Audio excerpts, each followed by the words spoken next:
एक तो लोटा भरिएगा। कहाँ गई दीदी, कहाँ गई? सुनिए, एक लोटे में जल भरिएगा और ये मिठाई, लड्डू और सुपारी सब उसी चावल पे रख दीजिएगा। सुनिए, मतलब जब लोटा जल भरिएगा तो लोटा में कलावा लपेट करके ये कटोरी वाला लड्डू और ये चावल उसी के ऊपर ऐसे कटोरी सहित रख दीजिएगा। ये दोनों सुपारी भी ऐसे रख दीजिएगा और पान मोड़ करके किनारे कहीं लगा दीजिए तो उसमें फंसा रहेगा। 2 अगरबत्ती जला के तब गैस चालू करेंगे, ठीक है?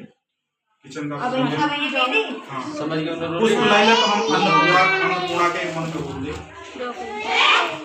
वीडियो बना